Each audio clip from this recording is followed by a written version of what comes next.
Blood doesn't pool, it creeps. It finds the grout lines in the linoleum and maps them like a dark, sticky river. Elena watched it reach the toe of her clog.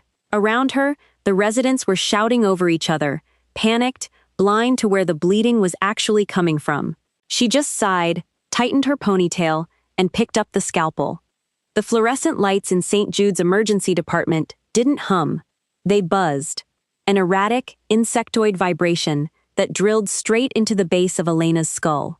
She stood at the sink in Trauma Bay 1, scrubbing dried betadine out of her cuticles with a harsh, bristled brush. The water ran cold. It was always cold in this wing. She liked it that way. It kept the nausea down. Elena Marsh was 42, though her spine felt like it was pushing 60. Her navy scrubs had lost their crispness a decade ago, hanging off her shoulders with the tired resignation of laundry washed too many times in cheap institutional detergent. Her hair, dull blonde streaked with premature gray, was yanked into a knot so tight it pulled the corners of her eyes upward. "Make way for the new trauma doctor, gentlemen." The voice belonged to Grant Ashford, 28, fresh out of a prestigious surgical residency and smelling sharply of expensive peppermint mouthwash and unearned confidence. He leaned against the glass partition, smirking at Miles, another resident whose entire personality seemed built around agreeing with whatever Grant said. Elena didn't look up. She kept scrubbing. The lather in the sink turned a faint, rusty pink. Grant pushed off the glass and stepped into the bay. "I said excuse us, Dr. Bennett. Sorry, Marsh. We need the sink for actual surgical staff." Elena had made the mistake of introducing herself with her academic title on her first day, the week before. She held a doctorate in nursing practice. She was the new advanced trauma practitioner, hired to streamline the chaotic handover between EMS and the surgical teams. But to Grant, DNP was a punchline, a borrowed title in a hierarchy, where MD meant God and everything else meant servant. He'd spent 4 shifts making sure she knew her place, calling her doc with a smirk, while handing her bedpans and sending her for lukewarm coffee. She shut off the tap. The sudden silence felt heavier than the noise had. Elena grabbed a rough paper towel, drying her cracked hands, feeling nothing close to righteous indignation. No comeback queued up, just a deep, marrow-level exhaustion that made her want to crawl into an empty supply closet and sleep on a stack of sterile drapes. "Sink's all yours, Dr. Ashford." Her voice was flat, gravelly from a 2-pack-a-week habit she'd never quite managed to kill.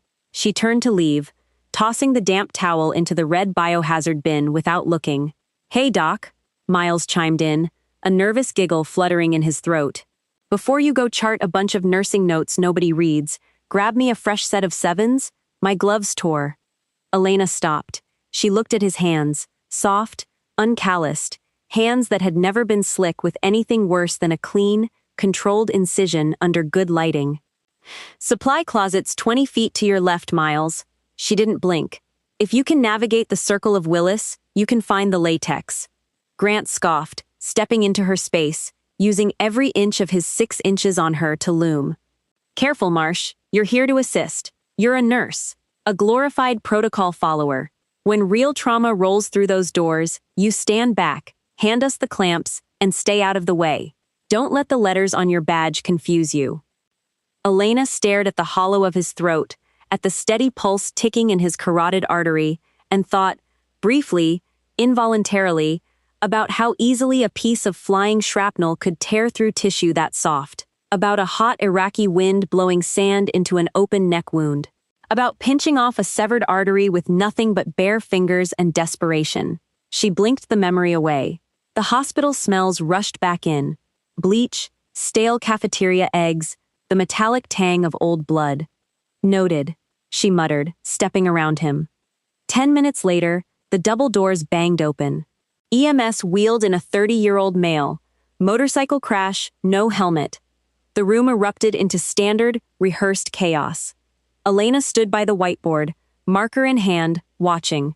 Grant took the lead, barking orders, Miles flanking him. The patient thrashed, moaning through a jaw that looked like crushed porcelain. "Pulse is threading!" a junior nurse yelled over the din. "BP's 80/40. Get him on the monitor." 2 large-bore IVs.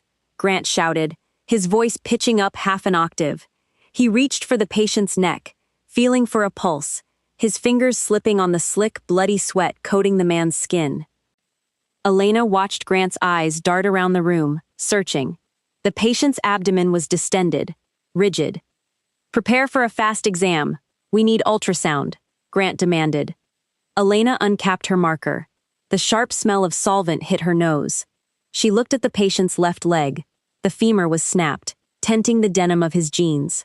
But that wasn't what caught her eye. It was the pool of dark venous blood rapidly expanding on the stretcher pad, right beneath his pelvis. Grant was busy staring at the ultrasound screen, pressing the wand into the man's belly, cursing when he couldn't get a clear image. Miles fumbled with the IV line, hands shaking. They were missing it. A massive pelvic fracture, jagged bone edges slicing into the venous plexus. He was bleeding out into his own retroperitoneal space, and they were staring at his spleen. Elena felt a familiar, ugly tightening in her chest. She hated this part, the moment she had to choose between letting a patient crash to protect somebody's ego or stepping in and taking the heat. She rubbed her left shoulder, an old rotator cuff tear screaming in protest against the damp air, and dropped her marker. It hit the floor with a hollow plastic clatter. The radio on the wall crackled to life, a harsh burst of static cutting through the beeping of the monitor. "St. Jude's, this is Medic 44. 3 minutes out. Mass casualty protocol. 50-something male. Severe explosive trauma. Tourniquets applied in field. Massive hemorrhage.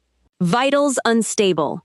Grant's head snapped up from the motorcycle patient, who was finally stabilizing after the attending had walked in and immediately spotted the pelvic bleed Elena had been staring at for the last 2 minutes. Grant had caught hell for missing it. His jaw was tight, his face flushed with embarrassment and leftover adrenaline. "Explosive trauma?" Miles repeated, his voice thin.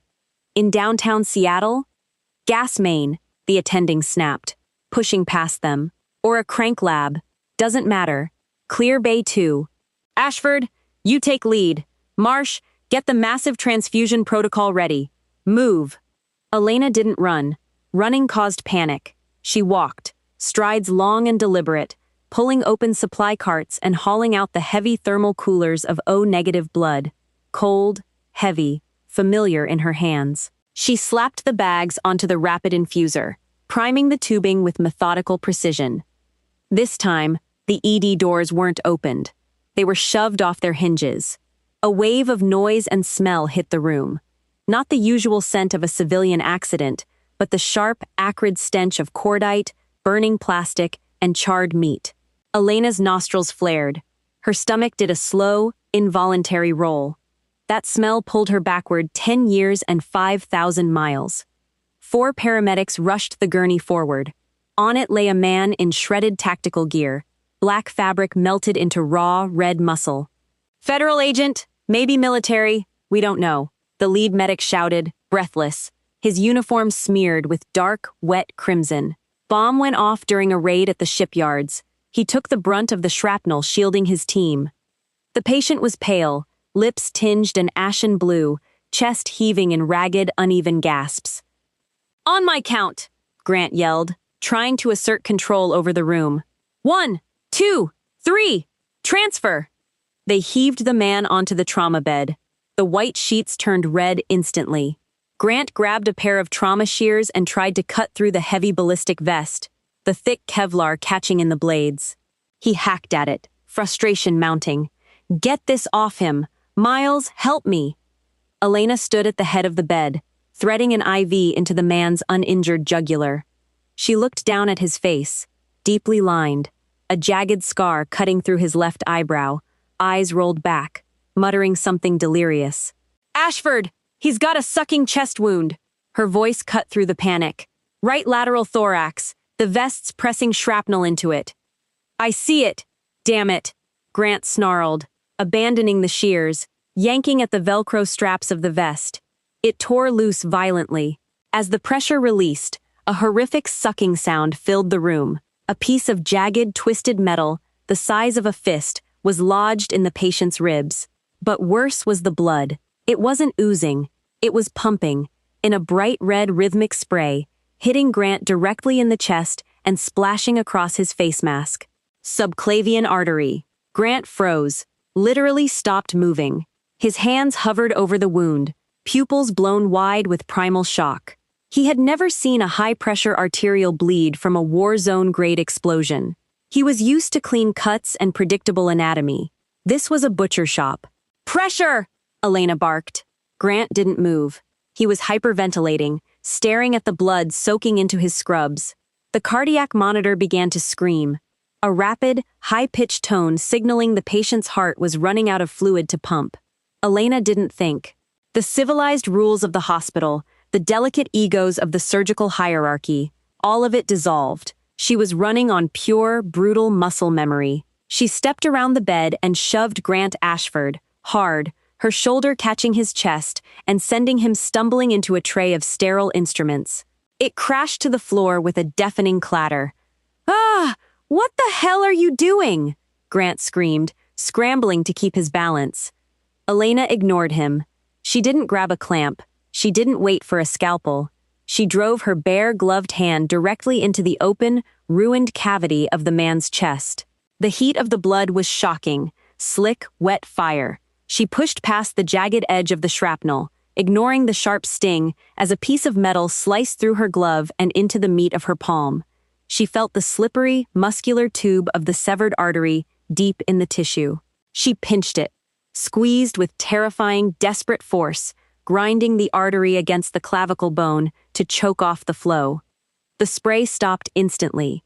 The room went dead silent, save for the frantic hum of the rapid infuser pumping blood back into the man's veins.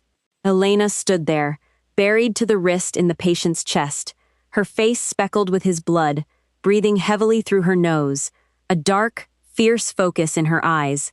The cut in her palm throbbed a steady, hot beat. Grant picked himself up off the floor, his face purple with rage. "You psychotic," he spat, voice shaking. "I'll have your license. I'll have you arrested for assault. You do not touch a doctor." Elena didn't even look at him. She stared at the monitor. The blood pressure was inching up, 70 over palp, 80 over 40. Miles. Her voice was terrifyingly calm, stripped of the exhaustion she'd felt an hour ago. "Get the attending. Tell him we have a clamped subclavian, and he has exactly 4 minutes to get down here and tie it off before my hand cramps. Go." Miles scrambled out of the room like a terrified child. Elena finally looked at Grant. Her eyes were cold, stripped of any professional courtesy. "If you want to play doctor, Ashford, grab some gauze and pack the edges. Otherwise, get out of my bay." Pain radiated up her forearm in a hot, jagged line. Her fingers, buried deep in the slick cavern of the man's chest, were beginning to lock. Lactic acid flooded her muscles, turning her grip into a fragile, trembling thing. She kept her eyes fixed on the monitor, its green numbers blinking back, indifferent to the fact that her hand was the only dam holding back a fatal flood. "Don't move, Marsh." Dr. Harmon, the trauma attending, stormed into the bay, broad-shouldered, 50s, smelling perpetually of stale peppermint and dry-cleaned wool. He didn't waste time asking what happened. One look at the blood splattered across Grant's frozen face, the overturned instrument tray, and Elena's arm buried in the patient, and he understood the math immediately. Vascular clamp, now. Harmon snapped his fingers at Miles, who fumbled, pale hands shaking, slapping the heavy metal instrument into his palm. "I'm going to slide in right next to your thumb, Elena," Harmon murmured, his voice dropping an octave, shifting from hospital administrator to field surgeon. He recognized the grip she had. He knew how easily a slip could tear the artery further. "When I say release, you peel back half an inch. Don't let go completely until I've got the teeth locked. Understood?" "Understood." Elena gave a stiff nod. Sweat stung her eyes, blurring her vision. The metallic scent of blood was so thick, it tasted like copper pennies on her tongue. "Releasing," she rasped. Harmon's gloved fingers pushed past hers, cold and rigid. The steel of the clamp bit down. "Got it. Pull out." Elena extracted her hand. The sudden release of pressure sent a spasm through her knuckles. She stepped back, staggering slightly, as her boots slipped on a fresh slick of red linoleum. She held her right hand up, the glove shredded, dark crimson seeping through a deep, jagged gash across her palm where the shrapnel had bitten her. Nobody looked at her. The room had shifted its orbit entirely around Harmon, already barking orders for synthetic grafts and a cardiothoracic surgical suite. Elena didn't wait for a dismissal. She turned and pushed through the heavy double doors, leaving a bloody handprint on the stainless steel push plate, and walked down the sterile, blindingly white corridor toward the staff locker room. The silence out here rang in her ears. She kicked the door open and walked straight to the deep industrial sink, cranked the faucet, let the scalding water blast over her bare skin. She ripped off the ruined glove, wincing as the latex pulled at the raw edges of the cut. It was deep. It would need stitches. She grabbed a bottle of iodine and poured it directly into the wound. A bright, white-hot flare of pain that forced a sharp hiss through her teeth. She gripped the edge of the porcelain sink with her good hand, knuckles turning white, and stared at her reflection in the cheap, smudged mirror. Dark circles bruised the skin under her eyes. Gray roots pushed aggressively through faded blonde hair. She looked exhausted. She looked empty. "You're done, Marsh." Elena didn't flinch. She kept her bleeding hand under the water and watched, through the mirror, as Administrator David Reeves stepped into the locker room. Reeves wore a bespoke suit that cost more than Elena made in 3 months. A tablet clipped to a leather folio in hand, his expression caught somewhere between corporate outrage and profound disgust. Grant stood right behind him, scrubs changed, face scrubbed clean of blood, looking smug. "Assaulting a surgical resident," Reeves said, his voice dripping with bureaucratic contempt. "In front of witnesses, pushing Dr. Ashford into a sterile tray, then performing an unapproved, rogue vascular occlusion. You are a nurse practitioner, Elena. You are not a trauma surgeon. You've breached protocol, liability parameters, and your scope of practice." Elena shut off the water. She grabbed a rough paper towel and wrapped it tightly around her dripping hand. "He froze, David." She turned around. Her voice was quiet, not defensive. The subclavian was severed. He had 60 seconds before his heart pumped dry. "I clamped it." "You assaulted me!" Grant snapped, stepping out from behind Reeves, color high in his cheeks now, the shock gone, replaced by fragile, wounded pride. "You shoved me out of the way to play hero. I had it under control." Elena looked at him. She didn't feel anger anymore, just a profound, heavy pity. "You were hyperventilating, Ashford. You were staring at the blood like it was alien. You didn't even have a clamp in your hand." "Enough." Reeves raised a manicured hand. "Dr. Ashford's reaction is a matter for the residency director. Your violent outburst is a matter for human resources and legal. Surrender your badge, Elena. You're suspended pending immediate termination and a review by the state nursing board. Pack your locker." Elena looked down at her bloody scrubs, then at the cheap plastic ID badge clipped to her chest. A small, bitter smile tugged at the corner of her mouth. She had survived 3 tours in the sandbox. She had put boys back together with zip ties and duct tape while mortar shells rattled the dust off the ceiling, and she was about to lose her career to a 28-year-old in a clean hallway. She reached for her badge. Heavy boots hit the linoleum, not the squeak of rubber-soled hospital clogs, but the synchronized, rhythmic thud of combat boots, vibrating through the floorboards, cutting through the low hum of the ventilation system. Reeves paused, mouth half open. Grant turned his head, frowning at the door. The door didn't swing open. It was shoved open hard, slamming against the drywall with a crack that made Grant jump. 2 men walked in, not police. Dark tactical gear, unbranded, smelling of ozone, diesel fuel, and cordite. Behind them stepped an older man in an immaculately pressed Marine Corps Service Alpha uniform, green fabric stark against the pale hospital walls, 3 silver stars resting on his collar, his face carved out of old, weather-beaten granite.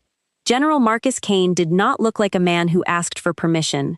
He stepped fully into the room, icy blue eyes scanning the space. He ignored Reeves completely. He ignored Grant. His gaze locked onto the bloody paper towel wrapped around Elena's hand. Reeves recovered quickly, straightening his expensive tie. "Excuse me, General. This is a restricted staff area. If you're looking for information on the blast victim, we have a waiting room." "Shut your mouth!" Kane didn't yell. He didn't even raise his voice. He delivered the words with the crushing certainty of a man who'd commanded thousands of lives. Reeves snapped his jaw shut, face flushing crimson. Kane turned to Grant. "Are you the attending surgeon?" Grant stood up straighter, chest puffed slightly. "I'm Dr. Ashford. I was the lead resident in Trauma Bay 2 when your man came in. We stabilized him. It was a chaotic scene, but I managed the hemorrhage." Kane stepped closer. He was a head shorter than Grant, but Grant seemed to shrink under the weight of the older man's stare. "You managed it," Kane repeated, flat. "Yes, sir. Massive subclavian bleed. Required immediate manual intervention to prevent exsanguination." Grant used the jargon like a shield, glancing sideways at Reeves for approval. Kane reached into his pocket and pulled out a small, heavy object, tossing it onto the metal bench between the lockers. It clattered sharply. A jagged, blood-stained piece of shrapnel. "My operative," Kane said softly, had a 2-inch piece of artillery casing lodged in his chest cavity. When Dr. Harmon went in to place the synthetic graft, he found compression bruising on the clavicle. "He told me the only reason my man didn't bleed out on the table was because someone shoved their bare hand into the wound and pinched the artery against the bone." He stepped even closer to Grant, smelling of brass polish and black coffee. "Show me your hands, Dr. Ashford." Grant swallowed hard, his Adam's apple bobbing. "Sir, show me your damn hands." Grant slowly lifted them, perfectly clean. No cuts, no bruising, not a speck of blood beneath the cuticles. Kane stared at them for a long, agonizing second, then scoffed and turned his back on the resident. He walked slowly across the room and stopped directly in front of Elena. She didn't salute. She didn't stand at attention. She just leaned back against the sink, cradling her bleeding hand against her stomach. "General," she said quietly. "They told me a nurse clamped the bleeder," Kane murmured, eyes scanning her exhausted face, the gray in her hair, the faded scrubs. "I should have known. St. Jude's just hired a new advanced practitioner, transferred out of the VA. Reeves finally found his voice, stepping forward nervously. "General, there was an incident. Ms. Marsh assaulted this doctor. She's being terminated as we speak for rogue conduct." Kane turned his head slowly toward the administrator. "Rogue conduct? You mean saving a life your boy here was too paralyzed to touch?" "She broke protocol," Reeves stammered. "She broke his ego," Kane corrected, voice dropping into a deadly quiet register. He looked back at Elena. "You look tired, Captain." Grant blinked, staring at her. "Captain?" Kane ignored him. "Fallujah, 2004. Helmand Province, 2009. Kabul, 2014. 3 tours as a forward surgical team commander. My men didn't call you a nurse, Marsh. They called you a legend. I have 6 operators walking around today with prosthetics because you refused to let them die in the dirt." The room went dead silent. The only sound was the slow, steady drip of the faucet behind Elena. Grant stared at her, mouth slightly open, the realization crashing over him. The woman he'd been treating like a glorified maid hadn't just read about trauma in a textbook. She had lived in it. She had bathed in it. Elena let out a long, ragged exhale. The adrenaline was completely gone now, just the dull, throbbing ache in her shoulder and the sharp sting in her palm. "I'm not a captain anymore, General." Her voice was rough, stripped of any cinematic heroism.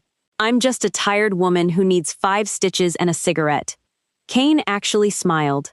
A small, fleeting thing. But it changed his entire face. He reached out and gently gripped her uninjured shoulder. "My man lives, Marsh. You did good." Then he turned, locking eyes with Reeves, the warmth vanishing instantly.